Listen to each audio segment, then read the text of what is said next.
하나님의 말씀은 베드로후서 1장 19절입니다. 받들어있습니다. 우리에게 더 확실한 예언의 말씀이 있으니 날이 새어 샛별이 너희 마음에 떠오르기까지 너희가 어두운 곳에서 빛나는 빛에 주의하듯 이 예언의 말씀에 주의하는 것이 잘하는 것이니라, 이렇게 말씀하셨습니다. 말씀 제목은 마음에 떠오르는 샛별입니다. 재림이죠. 재림입니다. 하나님께서는 우주를 창조하실 때 넷째 날에 해와 달과 별들을 창조하셨죠. 하늘과 땅을 먼저 창조하신 후에 태양을 나중에 창조하셨다, 그 말씀이죠. 즉 지구가 먼저 생겨났죠. 태양보다도. 근데 과학자들은 어떻게 해요? 태양이 먼저 생겨나서 지구가 태양의 주위를 도니까, 공전하니까 아마 이렇게 얘기한 것 같아요. 그래서 과학자들의 이론을 뒤집어 놓는 것입니다. BC 2000년으로부터 500년까지는 모든 것의 중심은 태양이었습니다. 왜 그랬나요? 왜 그럴까요? 그 무렵에 바알 숭배자들의 생각이 전 세계를 관장하고 있었기 때문에 그렇습니다. 성경의 해는 예수 그리스도의 예표죠. 넷째 날에 해를 창조하신 것은 왜 그때 창조하셨나요? 해가 예수 그리스도의 예표이기 때문에 아담을 창조했을 때 재창조로부터 약 4000년 후에 주님의 첫 번째 오심, 주님께서 첫 번째 이 땅에 오시겠다는 그러한 의미죠. 하나님께서는 일곱으로 움직이시죠. 일곱으로. 그래서 지구는 현재 이 위치에서, 지구가 이 상태로 있는 것은 이제 7000년이에요. 재창조 이후, 즉 아담이 창조된 이후 7000년 동안 있는 거예요. 있는데 앞으로 1000년 남았죠. 이제 1000년 남았습니다. 그것이 바로 천년 안식이죠. 그때는 이제 아담 때와 같이, 재창조 때와 같이 이 겨울에 히터라든지 여름에 에어컨이 필요 없고 아주 좋은 환경 속에서 요만한 오염도 없고 사람들이 일하기 싫은데 일 안 해도 되고 잘 먹고 잘 살 수 있고 편한 그러한 시대가 옵니다. 또 마귀의 존재가 사탄을 예수 그리스도께서 지하 끝없이 깊은 구렁에 가둬버리기 때문에 사탄의 유혹도 없고 아주 좋은 세상이 이제 이 땅에 안식, 1000년간 쉼이 있게 됩니다. 그 후에 이제 우주를 불살라버리고 하늘과 땅을 다시 창조하시죠.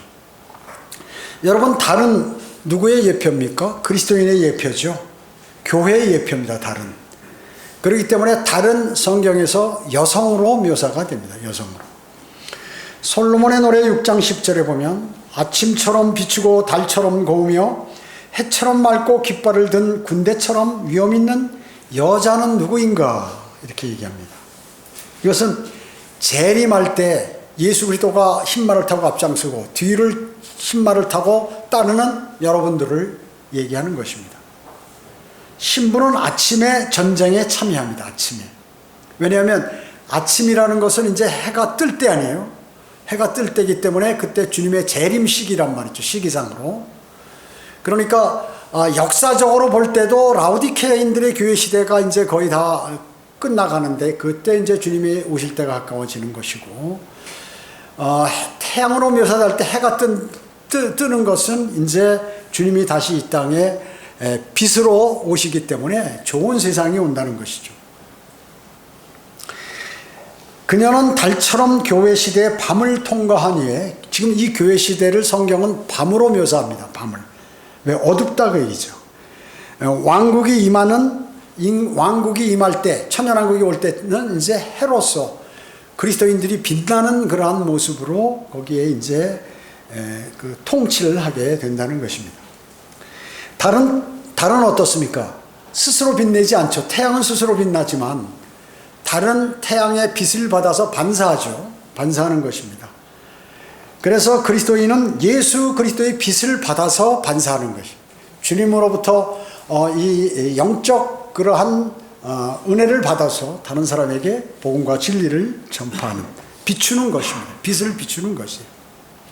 본문에 샛별이 나오죠. 샛별이 너희 마음에 떠오르기까지, 너희가 어두운 곳에서 빛나는 빛의 주위에, 어두운 곳이에요. 현재 교회 시대 어두운 가운데 여러분 빛의 직분을 감당하는데 여러분 마음속에 이제 샛별이 있던 샛별이 뭐예요? The day star. 태양이에요. 태양. 샛별. 별이 낮에 보입니까? 안 보이잖아요. 낮에 보이는 별 딱 하나. 태양이라고 해요. 태양. 태양. 자, 그렇기 때문에 낮의 별, 눈에 보이는 별이죠. 요한계시록 22장 16절에는 나는 빛나는 새벽별이라고 그랬어요. 모닝스타. 예수 그리스도를 얘기하는 것이죠. 새벽별. 이사야 14장 12절에 보면 오 아침의 아들 루시퍼야 이렇게 나옵니다. 루시퍼. 사탄의 이름이 반역하는데 그 이름이 루시퍼라고 나오죠. 이걸 개혁성경과 개혁개정편은 오 아침의 아들 계명성아 계명성이요 이렇게 얘기했다. 계명성이요. 계명성. 계명성이 뭐예요? 한자어로 새벽별이란 말이죠. 예수 그리스도의 이름이 계명성이라고. 나는 빛나는 새벽별이라고 그랬잖아요. 사탄의 자리에 예수 그리스도의 이름을 갖다 집어넣었다. 변개된 성경은. 나는 다윗의 뿌리요 빛나는 새벽별이라. 요한계시록 22장 16절에서 말씀하셨죠. 낮의 별, 새벽별 이것은 태양을 얘기하는 것입니다. 태양. 성경에서 태양은 주 예수 그리스도를 가리킨다고 그랬죠.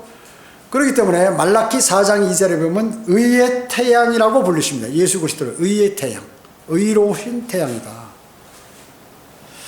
여러분 성경에서 별을 상징하는 데는 여러 가지가 나오죠. 별, 여러 가지 상징이 있습니다. 별은 먼저 뭐가 있습니까? 이스라엘 12지파를 별에다 비교하는 것이에요. 요셉이 꿈을 꿨는데 별과 해, 달, 별들이 자기에게 다 절을 한다는 거죠. 별. 이스라엘 12지파를 의미합니다. 또 별은 재판관기 5장 10절에 5장 1절 20절에 보면 그 하늘의 군대를 별이라고 합니다. 하늘에서 내려 주의 천사의 군대, 천사들이나 아니면 또 여러분들이 재림할 때 이 군대가 바로 별이라고 얘기하죠. 또 우상 숭배를 가장했을 때 렘판의 별이라고 이제 사도행전 7장 43절에 나오는데 렘판의 여러분 이스라엘 국기 보면 별이 있잖아요. 별. 다윗의 별. 이런 거 전부 우상이죠. 사실은 우상인 것입니다. 그래서 이집트어로 렘판의 별은 토성을 얘기하는 것입니다. 주 예수 그리스도의 탄생을 또 별은 상징합니다. 민수기 24장 17절에 보면 한 별이 야곱에서 나올 것이며 한 별이 야곱에게서 나올 것이며 이렇게 했어요. 야곱의 후손 가운데 예수 그리스도가 탄생한다고 얘기죠. 즉 이스라엘에서 야곱하면 야곱의 새로운 이름이 뭐예요? 이스라엘이죠. 이스라엘에서 이제 예수 그리스도 구주께서 나오실 것이다 하는 것을 민수기에서 예언한 내용인 것입니다. 또 지상에 지역교회들이 있는데 이것을 하늘에서 별이라고 얘기해요. 요한계시록 1장 20절에 보면 별로 이렇게 묘사를 하고 있습니다. 베드로, 야고보, 요한은 주님께서 재림할 때 모습을 봤죠. 어디에서요? 마태복음 17장에 보면 변형산에서 예수님께서 몸이 변화되셔 얼굴은 해처럼 빛나고 옷은 빛처럼 휘어지면서 모세와 엘리야와 대화하는 장면이 있어요. 구약에 있는 모세 엘리야가 예수님한테 와가지고 이렇게 대화하는 장면이 거기 나오게 됩니다. 목격을 했죠. 그 모습이 바로 예수 그리스도께서 재림하실 때의 모습이라 하는 것입니다. 그래서 베드로는 베드로후서 1장 16절에 이는 우리가 주 예수 그리스도의 능력과 오심을 너희에게 알게 한 것은 교묘하게 꾸며낸 이야기를 쫓은 것이 아니라 그의 위엄의 목격자들이었기 때문이라 이렇게 말씀하셨어요. 어디서 우리는 그냥 거저 얘기하는 게 아니다. 거짓말이나 무슨 그 전설을 얘기하거나 이런 거 얘기하는 게 교묘하게 꾸며난 이교들들 같이 꾸며난 얘기가 아니다. 뭐 석가나 뭐 공자, 맹자 뭐 이런 사람들 꾸며낸 얘기가 많아요, 사실. 마호멧도 마찬가지고. 그런 것처럼 그게 아니라 자신이 눈으로 3명이 직접 목격했다, 제자들이. 목격자들이기 때문에 사실이다 하는 것을 얘기하고 있습니다. 마태복음 17장 1절에서 2절에 보면 엿새 후에 6,000년 후에 주님이 재림하시는 거, 엿새 후. 하루가 1,000년 같고 1,000년이 하루 같은 이 사실을 비교했을 때 엿새 후에 예수께서 베드로와 야고보의 형제 요한을 데리고 따로 떨어져 있는 높은 산으로 올라가시어 그들 앞에서 변형되시니 그의 얼굴은 해처럼 빛나고 그의 옷은 빛처럼 휘어지더라. 이렇게 말씀하고 계세요. 자, 거기서 누구를 만났다고요? 대화했다고요? 모세와 엘리야와 대화했는데 이 모세와 엘리야가 나타나면 주님의 재림이 반드시 있는 것이죠. 그래서 대환란 기간에 마지막 거의 끝날 무렵 후 3년 반에 모세와 엘리야가 와서 왕국 복음을 전하죠. 왕국 복음을 전합니다. 그래서 적그리스도가 이 둘 목을 쳐버리니까 목이 잘려서 도성 밖에 버려지는데 이 목이 다시 붙어서 하늘로 휴거되는 장면이 나오게 됩니다. 그리고 이제 주님이 재림하시게 되죠. 그래서 주님께서 얘기하시는데 이제 베드로가 장막셋을 지켰다고 너무 기쁘니까 거기에 예수 그리스도께서 변형되셨죠. 사람이 쳐다볼 수 없을 정도로 빛처럼 막 빛나니까, 해처럼 빛나니까. 그 다음에 성경에서 보던 모세와 엘리야가 나타나니까 너무 놀란 거죠. 기쁘기도 하고. 그래서 장막셋을 짓겠다고 그러는데 구름 속에서 음성이 들리죠. 이는 내 사랑하는 아들이요 그 안에서 내가 기뻐하니 너희는 그의 말을 들으라. 자, 엿새 후에 즉 7째 날 6,000년 후에 주님이 재림하시겠다 하는 것을 마태복음 17장 변형산 사건에서 이미 제자들과 또 성경을 통하여 우리에게 보여주시는 것입니다. 모세와 엘리야 그리고 예수 그리스도 예수님 모두가 공통점이 많이 있죠. 모두가 물을 건너셨습니다. 모세는 홍해를 건넜죠. 홍해를 이스라엘 민족들을 이끌고 홍해를 가르면서 홍해를 마른 바닥을 밟고 건넜습니다. 엘리야는 어때요? 요단강을 가르고 건넜어요. 물을 가르고. 예수 그리스도께서는 어떻게 해요? 바다 위를 물 위를 걸어오셨죠. 물 위를 걸어오셨어요. 모세, 엘리야 두 사람 모두 예수 그리스도께서 침례 받으셨던 베데바라라는 그러한 요단강변 그 근처에서 생애를 마쳤어요. 생애를 마쳤다는 것입니다. 또 모세는 어땠습니까? 죽고 나서 가나안 땅에 들어오지 못했죠. 거기다 이제 무덤을 만들어 놨는데 천사장 미카엘이 모세의 몸을 데리고 올라가잖아요. 마귀와 거기 다투는 장면이 유다서에 나오죠. 유다서 9절에 나옵니다. 그 미카엘이 모세의 몸을 데려갔어요. 그죠? 그 다음에 엘리야는 어땠어요? 하늘로 불병거 타고 올라갔어요. 불병거 타고. 그리고 예수 그리스도는 어때요? 구름 위로 올라가셨죠.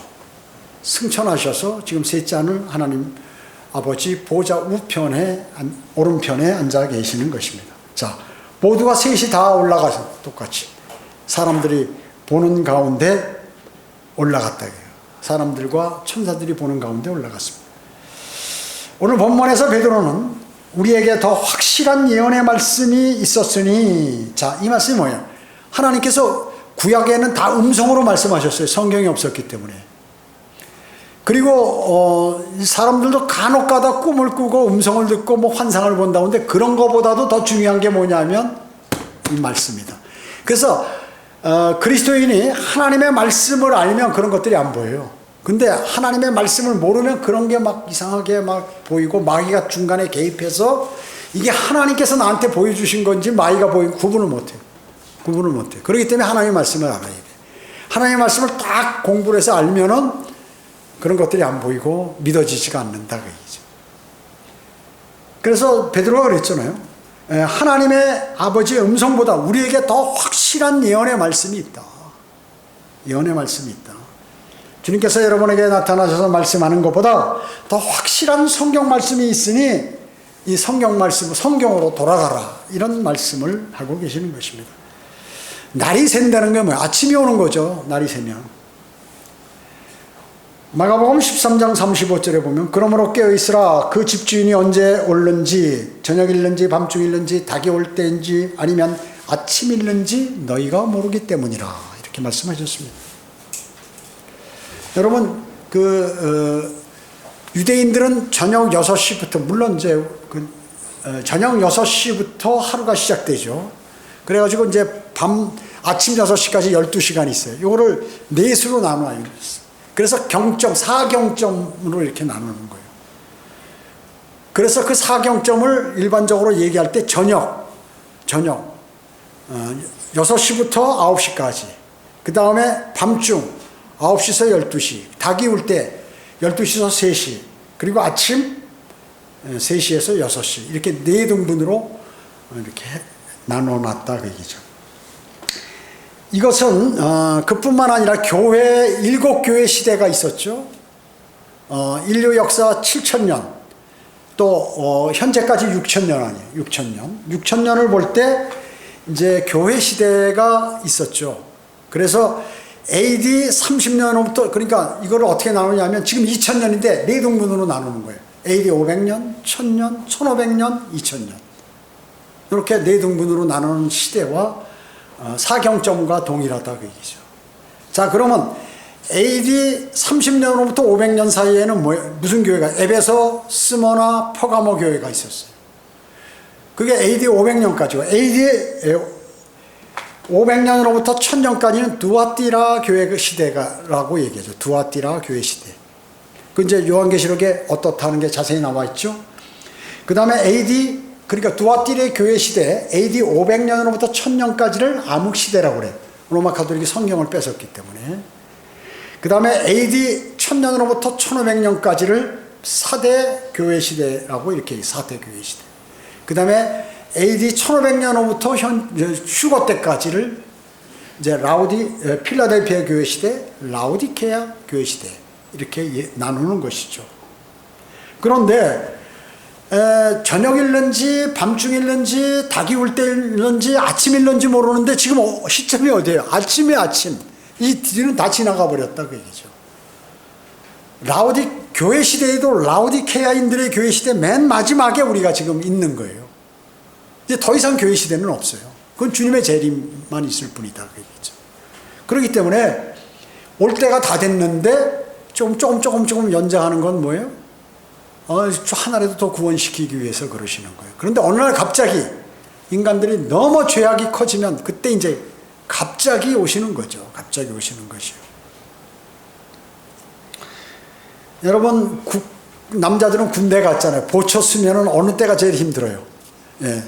해가 뜰 때가 제일 잠이 막 몰려오는 거예요. 잠이 몰려옵니다.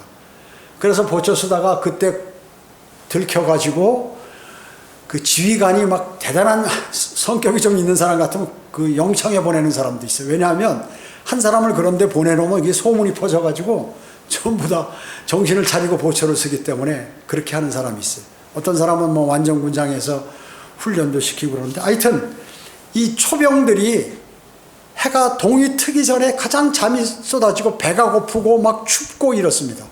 겨울에도 그 동이 들 때가 가장 춥잖아요. 그렇기 때문에 그때가 가장, 지금 주님 오시기 직전이 말이죠, 가장 무슨 이런 재해도 많고 그리스도인도 견디기 힘들고 할 때가 현재예요. 그래서 많은 그리스도인이 믿음을 버리는 거예요. 교회들이 다 배교해버리고 이런 것입니다.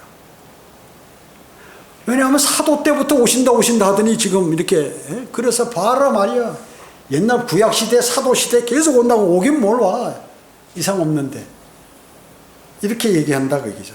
사탄을 통하여. 샛별, 더 데이스타는 낮의 별이라고 그랬죠. 예. 그리고 새벽별, 빛나는 새벽별, 예수 그리스도를 말씀하는데, 이 태양이 떠오른다. 여러분, 태양이 떠오르면 어떻습니까? 여기 바닷가에서 보셨어요? 옆에 있는 물을 끌어올리는 것처럼 시뻘겋게 해서 쫙 이렇게 맹렬하게 올라온다고요. 그 태양이. 일출할 때, 일출봉 가서 보면 어마어마하게 그 주변이 막 시뻘건 것들을 다 끌어올리는 것처럼 태양이 이렇게 떠오르는 모습이 있는데, 예수 그리스도께서 재림하실 때 이렇게 맹렬한 기세로 오시는 것이, 아마겟돈으로 와서 2억의 군대를 다 초토화시키잖아요. 그래서 피바다가 되는 거예요. 그것을 보여주시는 거예요. 해가 뜰 때 그냥 그 주변이 벌겋게 돼버리는 것이에요. 여러분, 해가 질 때 서해안 쪽에 가서 보면 어때요? 낙조를 보면 또 그 주변이 그 떠오를 때는 아주 기세가 등등하고 이 해가 질 때는 연하게 빨간 것이 깔리면서 힘없이 그냥 쫙 퍼지는 이런 것들을 우리가 볼 수 있어요. 그것은 주님의 초림을 얘기하는 초림, 피 흘리심, 예수 그리스도의 피 흘리심을 예표하는 것이죠. 그 십자가 보혈을 예표하는 것입니다. 힘이 없죠. 그리고 마지막에 다 이루었다고 숨을 거두시잖아요. 자, 본문에서 샛별이 너희 마음속에 떠오르기까지 이렇게 말씀하고 계십니다. 예수 그리스도께서 다시 오실 때까지 그분께서 여러분의 마음, 그분이 만약에 다시 오시면, 재림하시면 여러분의 마음속에 알려주신다. 그 말씀입니다. 우리가 기도하고 있는데 주님께서 오실 때가 돼서 혹시 내일 아침에 오시면 오늘쯤, 글쎄 모르겠어요. 오늘쯤인지 뭐 몇 시간 전인지 며칠 전인지는 모르겠지만 마음속에 그걸 막 계속 마음에 이게 주님이 떠오르신 샛별, 주님이 오시는 게 알려지는 거예요. 이 마음속에, 너희 마음속에. 이 말씀이에요, 바로. 기도하는 사람 그 마음속에 주님이 곧 오신다 하는 것을 막 강력하게 알려주신다. 그 얘기죠. 샛별이 너희 마음속에 떠오르기까지 잘 참아내라. 잘 참아내라. 그 순간이 우리는 그 순간이 오면 눈 깜짝하는 순간에 끌려 올라간다. 그러죠. 셋째 하늘로. 주님께서 부르시는 거예요. 공중 재림하셔서 우리를 부르시는 것이에요. 바로 오시는 게 아니죠. 휴거가 되는, 공중 재림하셔서 우리를 부르신 후 대환란 끝난 7년이 지난 다음에 이 땅에는 지상 재림은 7년 후라고 얘기죠. 그렇게 될 때까지 뭐라고 오늘 본문에서요? 더 확실한 예언의 말씀을 등불 삼아서 어두운 곳을 비춰라 라고 베드로는 얘기하는 것이에요. 여러분, 베드로는 참 어부였죠. 내가 너를 사람을 낚는 어부로 되게 해야겠다. 그 너무 기뻐서 그냥 자기 배구무고 다 집어 던지고 이제 왔어요. 왔는데 다니면서 고생을 많이 하죠. 그러면서도 그 주님을 사랑하는 마음을 버리지 않았어요. 다른 제자들은 다 주님을 떠나도 저는 절대로 주님을 배반하지 않습니다. 지옥까지라도 제가 따라가겠습니다. 그렇게 맹세를 하잖아요. 맹세. 그러니까 그렇게 자신하면 어떻게 해요? 마귀가 바로 들어오거든요. 사람이 교만하면 마귀가 바로 들어와 버리는 거예요. 그걸 보여주는 거예요, 우리에게. 그러니까 주님께서 사탄이 너를 지금 밀처럼 키질하고 있다. 키질. 갖고 놀고 있다, 너를 지금. 내가 닭이 울기 전에 나를 3번 부인하리라. 그렇지 않을 거라고 또 거기서 그러면 말이죠. 주님께서 말씀하시는데 그건 진리인데 거기서 또 변명하는 거죠. 그러다가 나중에 주님이 부활하셔서 제자의 위치를 이제 회복시켜 주시죠. 요한복음에서 수요기도 했죠, 지난번. 그래서 내가 다른 사람보다 나를 더 사랑하느냐, 그 다음에 내가 나를 사랑하느냐고 하고 3번 물어봅니다. 그래가지고 제자의 위치를 회복시켜 주시고, 그리고 나서 다시 또 부활하셔서 고기 잡으러 갔다가 또 많은, 주님께서 잡으라는 곳에 많은 고기를 잡고, 또 주님께서 갑자기 하늘로 이제 승천하신다고 그러니까 막 힘이 빠져버리, 제자들은. 맨날 뭐 주님만 졸졸졸 쫓아다니면 먹을 거 나오고, 주님만 졸졸졸 쫓아다니면 다 해결하고 죽은 자도 살리고 병자 고치고 그러니까 막 목에다 힘주고 다녔을 거 아니에요, 뒤에서. 봐라 말이야, 얼마나 좋으냐.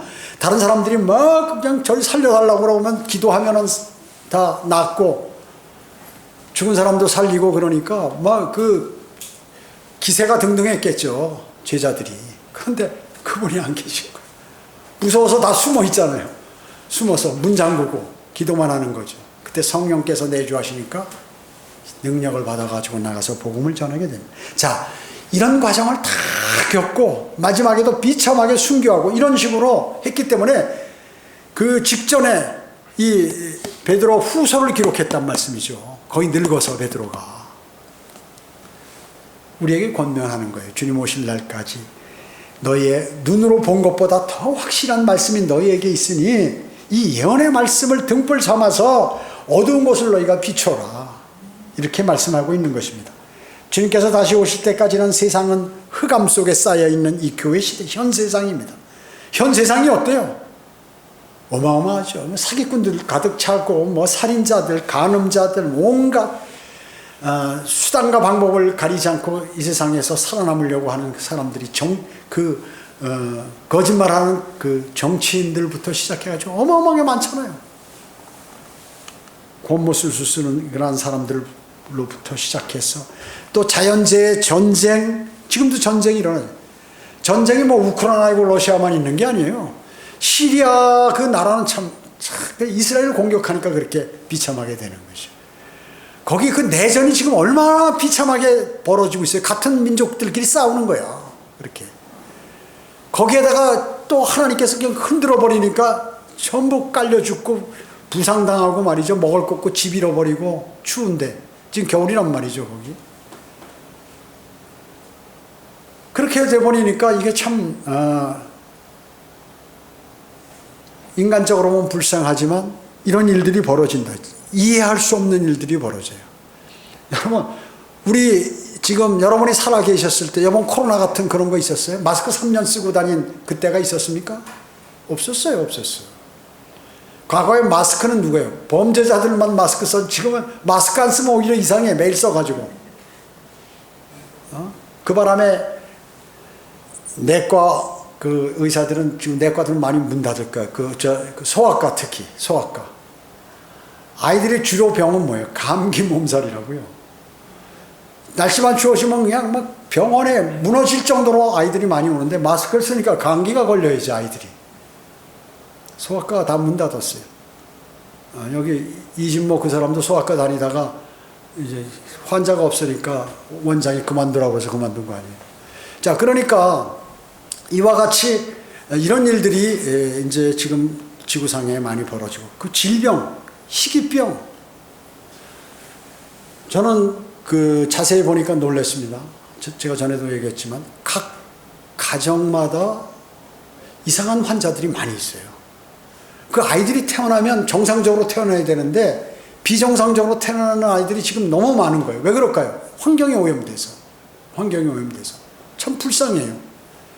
그 부모는 그 아이한테 매달려서 온 시간을 다 거기 투자해야 되는 거예요. 참 너무 안타까운 거야. 보면은 마음이 아프기도 하고 도와줄 방법이 없어. 그거는 방법이 없어요. 자, 이런 일들이 있기 때문에 주님이 빨리 오죠. 그런 사람은 어떻게 해요? 그 지능이 전능이다 그 얘기죠. 그런 사람은 구원받은 사람이에요. 죽으면 하늘나라 가는 거예요. 선과 악을 구분 못하면 하늘나라 가는 것이에요. 그런 사람은 어떻게 해요? 몸이 나중에 예수 그리스도 몸같이 완벽하게 되겠죠. 빨리 주님이 오셔야 돼. 환자들, 그리고 돈 없어서 고통당하는 사람들, 그리고 가족 간에 갈등이 있는 사람들, 뭐 어마어마하게 민족 간에는 전쟁이 일어나죠. 자연재해는 들어오죠. 물가는 오르죠. 거기다가 등등 해가지고 많이 있지만 물론 주님 오실 날까지 그리스도인은 주님께서 보호하신다고 약속하셨어요. 여기다 기록해놓고. 그 약속을 신뢰하는 자에게만 해당되지만 우리 약속하셨다고 얘기죠. 그 현 시대는 그렇기 때문에 어두운 밤으로 주님을 영접하는 사람은 별로 없는 거예요. 밤이야 그랬어요. 밤에는 누가 설쳐? 범인들과 사탄 마귀들이 설치는 게 밤에 설친다고 얘기죠. 빛이 들어오면 마귀는 도망가는 거예요. 주님께서 여러분이 내 안에 주님으로 충만하면 마귀는 이 안에 들어올 수가 없어요. 도망가 버려요. 빛이신 그분이 계시고 그분이 힘을 갖고 있는데 어디 들어와? 그런데 성령 충만하지 못하고 여러분 구원받은 사람이 이게 무슨 내 육신이 다 없어진 게 아니에요. 두 존재가 이 안에 같이 공존하는 것입니다. 갈등하는 거예요. 베드로 로마서 13장 12절로 14절에 보면 밤이 많이 지났고, 이제 우리 지금 교회 시대 밤이라면 밤이 많이 지났으면 이제 독이 트겠죠? 밤이 많이 지났고 낮이 가까웠느니라. 그러므로 어둠의 행위를 벗어버리고 빛의 갑옷을 입자. 낮에와 같이 단정히 행하고 흥청거리거나 술 취하지 말며 음란하거나 방탕하지 말며 다투거나 시기하지 말고 오직 주 예수 그리스도로 옷 입고 정욕을 채우려고 육신을 위하여 계획하지 말라. 이렇게 말씀하고 있습니다. 뭐예요? 교회 시대의 종말을 바울이 얼마나 절박하게 유념하고 있는가를 우리에게 보여주는 것이에요. 자, 바울이 이 얘기할 때는 교회 시대가 막 시작할 때였죠. 시작할 때였습니다. 그렇기 때문에 교회 시대의 종말이 바울 때 왔다는 그 말씀이 아니라 바울 자신의 때 교회 시대의 종말을 향하여 치닫고 있는 그러한 것들을 절실히 느끼고 있었다는 뜻이에요. 그것을 우리에게 알려주는 거예요. 미래에 있는 사람들에게 다 알려주는 것입니다. 흥청거리지 말라고 그러죠. 이게 뭐예요? 소란 피우지 말라고 명령한, 소란 피우지 말라. 난동 소요에 참여하지 말라. 그 말씀입니다. 자, 주 예수 그리스도의 옷 입으라. 이 말씀이 무슨 말씀입니까? 옛사람을 버리고 새사람을 입으라 하는 것이죠. 새사람은 예수 그리스도예요. 새사람은. 그러니까 서술적 묘사죠. 교리적 표현이 아닙니다. 예수 그리스도를 어떻게 우리가 옷 입어요? 이게. 교리적으로는 여러분 안에, 그분이 여러분 안에 계시고 여러분이 그분 안에 있다 하는 그러한 말씀입니다. 예수 그리스도 옷 입은. 즉 새 옷은 하나님의 전신 갑옷을 얘기하는, 하나님의 전신 갑옷. 하나님의 전신 갑옷을 입어야 해요. 정욕을 채우기 위해서 육신을 위해 계획하지 말라. 이렇게 말씀하셨죠. 예. 그러니까 죄와 연루될 그런 생각이나 각오를 하지 말라. 그 말씀이에요. 그리고 정욕을 채우기 위해서 계획하지 말라. 그 말씀이죠. 자, 계획하지 말라는 게 뭐예요? 뭘 준비해 둔다든지 마련해 놓지 말라. 그 말씀입니다.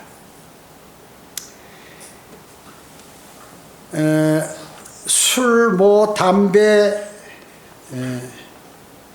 이런 것들을 막 즐겨하는 그런 사람, 그리스도인간 그런 사람이 있어요. 그런 사람이 있으면 빨리 끊어야 돼요. 그런데 이렇게 관심을 두지 말라 하는 것이죠. 술 끊는 방법, 담배 끊는 방법, 자기가 결심하면 절대 끊을 수 없습니다. 그거는 절대 끊을 수 없어요. 제가 여러분들은 안 하시지만 유튜브 시청자들을 위해서 하는 게, 혹시 모르지 이 사람 한두 사람 있는지. 술, 담배는 내가 결심해서 끊어지지가 않아요. 결심하면, 사람은 결심했다가 결심이 없어지는 수도 있으니까 다시 붙는다고 말씀이죠. 주님께 맡겨야 돼요. 성령님께서 끊어주면 그날부로 딱 끊고, 그 다음부터 그것을 보면 막 토할 정도로 보기 싫어. 토할 정도로. 그러니까 아무리 육신적으로 내가 끊으려고 해도 환경만 조정되면 다시 시작한다고 얘기죠. 안 돼요. 그건 내가 끊으려고, 그건 실패. 금연 교육 받아도 나오면 또 피면 시작이에요. 또 먹으면 또 마시는 거예요. 여러분, 술과 담배로 지금 많은 사람들이 인간은 그거 보면, 여러분 등산 같은데 히말라야 높은 산에 등산한다든지 또 암벽 같은 데 타는데, 보통 생각하는 사람들, 그 사람들은 그게 재밌어서 하는 거거든요. 근데 보통 사람이 보면 왜 저렇게 할까? 왜 저럴까? 할 일도 많은데 저기 가서 저러다 떨어지면 다치고 죽고 할까? 이렇게 생각하겠죠. 여러분, 수많은 사람들이 잘못된 그러한 생각들을 많이 갖고 있죠. 술, 담배 피면은 자기가 어느 때고 병들고 죽는다는 사실 알면서도 하는 거예요, 사람이요. 자동차를 몰 때 150km 이상, 고속도로에서 습관적으로 150km 이상을 막 달리면 언제고 무슨 돌발 상황이 오면 그건 끝난다는 걸 아는 거거든요. 그러고도 그걸 하다가 그 상황이 오면 사람이 끝나는 거예요. 150km 이상 달리면. 아무리 운전을 잘해도. 갑자기 앞에 차가 가로질러 가는데 브레이크를 밟아도 그냥 날아가니까 죽는 거거든요, 사람이. 심지어 180km까지 막 달리고 이러면. 그래서 사람은 죽는 줄 알면서도 죽는 일을 하고, 손해보는 줄 알면서도 손해보는 짓을 해요. 사람이. 왜 그럴까요? 둔해서 그런 것이. 둔해서. 영적으로 이게 박지 못해서 그런 것이에요. 그렇기 때문에 하나님께서 계획하지 말라는 계획 딱 안 하는 거예요. 그럼 알아서 주님께서 인도하시는 거예요. 술, 담배 끊는 게 안 되면 주님 끊어주십시오. 매일 기도해, 주님께. 매일 기도 안 하기 때문에 안 끊어진다. 여러분에게 기도 응답이 안 되는 것은 뭐냐면 매일 열렬하게 기도 안 했기 때문에, 기도를 걸렀거나 쉬었거나 안 믿었거나 그냥 슬쩍 기도했거나 뭐 이렇게 했기 때문에 기도가 안 되는 거예요. 열렬하게 매일 해야지. 매일 꼭 필요한 게 있으면 매일 해야 됩니다. 매일. 데살로니가전서 5장 2, 3절에 이는 주의 날이 밤에 도둑같이 오리라는 것을 너희 자신이 정확히 알고 있기 때문이라. 그들이 평안하다 안전하다고 말할 때 아이벤 여인의 진통이 오듯 갑작스런 멸망이 그들에게 이 말이니 결코 피하지 못하리라. 이렇게 성경은 말씀하고 있습니다. 데살로니가전서 5장 4절에서 여러분은 그날이 우리를 도둑처럼 덮치지 못한다. 여러분을. 왜? 여러분은 도둑이 올 것을 알고 있는 것이에요. 도둑이 오면 귀금속만 갖고 가죠. 여러분, 보석인 여러분을 주님이 데려가신다는 걸, 여러분이 주님과 교제 속에 샛별이 마음에 떠오르기 때문에 아신다. 여러분은. 세상 사람들은 몰라요. 그분은 아침 경점에 오실 것이에요. 마태복음 14장 25절에 밤 4경에 새벽 3시부터 6시라고 그랬죠 아까? 그때 예수께서 바다를 걸어서 그들에게 다가오시니, 바다가 the deep, 깊은 바다, 둘째 하늘과 셋째 하늘 사이에 있는 거대한 물층, 태평양의 30억 배 이상이 되는 그 물층을 통과하셔서 내려오심을 마태복음에서 우리에게 예표로 보여주시는 것이요. 새벽에 오시는 그 모습을 보이시는 것입니다. 그렇기 때문에 경륜을 보면 그 세대적 진리, 그러한 것들을 알 수가 있는, 율법시대, 교회시대, 환란시대, 그 다음에 천년왕국, 영원시대, 뭐 이렇게 해가지고 쭉 우리가 알 수가 있다는 거예요. 성경을 통해. 뭘 통해서? 하나님의 말씀을 통하여 알 수 있다고 하시는 것입니다. 결론적으로 구원받은 여러분은 빛의 자녀입니다. 여러분 빛의 자녀예요. 낮의 자녀이기 때문에 밤이나 어두움에 여러분은 속하지 않습니다. 그렇기 때문에 다른 사람처럼 낮에 자는 게 좀 이상하잖아요. 밤에 자야 정상이. 낮에 사람들이 있고 빛이기 때문에, 빛에 속한 사람이기 때문에 자지 말고 깨어서 정신을 차리라고 사도 베드로는 우리에게 경고하고 있는 것입니다. 혹시 나도 모르는 사이에 나는 마귀의 종이 되어 있지 않나? 마귀가 지금 나에게 접근하고 있지 않나? 이걸 잘 봐야 되는 것이에요. 여러분 어때요? 비가 보슬보슬 오면 사람이 우산 쓰기 싫으니까 그냥 나가죠. 10분만 걸으면 어떻게 몸 다 젖어버립니다. 아예 굵은 비는 우산을 준비하는데 이 가랑비는 사람들이 무시하는데 그걸 장시간 걷게 되면 완전히 다 젖어버리죠. 그래서 가랑비에 옷 젖듯이 이렇게요. 마귀가 이와 같이 침투하는 거예요. 예. 여러분 잘 알잖아요. 그 물속에다 놓고 깨구리 집어넣고 밑에 불 때면 말이죠. 찬물이니까 헤엄치고 돌아다니다가 뜨뜻하면 어이구 좋다 하다가 봄이 왔나 하다가 나중에 펄펄 끓어 쭉 뻗어서 익어버려서 죽죠. 그거 마찬가지. 마귀가 그런 식으로 접근합니다. 재림을 고대하는 그리스도인은 어떻습니까? 말씀과 기도에 정진합니다. 그리고 복음과 진리를 전파하고 늘 성령 충만한 삶을 삽니다. 그래서 주님의 인도하심을 받아요. 그래서 모든 위험으로부터 구출을 받는 거예요. 모든 위험으로부터. 여러분은 밤을 통과하고 있지만 낮에 속한 사람들이기 때문에 지금 현 시대는 교회 시대입니다. 근데 여러분은 소속은 낮이라고 말씀이죠. 그렇기 때문에 깨어 있어야 합니다. 다른 사람들은, 세상 사람들은 자도 여러분은 깨어 계시라는 것이에요. 여러분은 파수꾼이기 때문에 잠자지 말고 깨어 있어야 되는 것입니다. 주님께서 오셔서 어두운 밤으로부터 우리를 데려가실 것이에요. 곧 데려가실 것입니다. 말씀의 등불을 환히 밝히고 있으면 그것이 잘하는 것이라고 오늘 베드로후서 1장 19절에서 말씀하고 있습니다. 제가 한 구절 다시 한번 읽고 말씀을 마치겠습니다. 우리에게도 확실한 예언의 말씀이 있으니 날이 새어 샛별이 너희 마음에 떠오르기까지 너희가 어두운 곳에서 빛나는 빛에 주의하듯 이 예언의 말씀에 주의하는 것이 잘하는 것이니라. 이렇게 말씀하고 있습니다. 기도하겠습니다. 주님 감사합니다. 저희들 오늘 위대하신 주님을 고대하며 하나님의 말씀을 들었습니다. 이 세상에 지금 역사적으로나 또 성경적으로나 세상에 일어나는 현상적으로나 주님 오실 날이 정말 다가왔습니다. 이럴 때 그리스도인이 무엇을 해야겠습니까? 저의 마음을 추스리고 깨어 있어서 주님과 늘 풍성한 교제를 나누고 말씀과 기도에 정진하며, 그리고 성령 충만함으로 주님이 부르실 때 그 즉시 알아들을 수 있도록, 우리 마음에 샛별이 떠오를 수 있도록 주님 인도해 주시기를 간절히 기도를 드립니다. 은혜 감사드리오며 다시 오셔서 저희를 데려가실 주 예수 그리스도의 이름으로 기도드립니다. 아멘.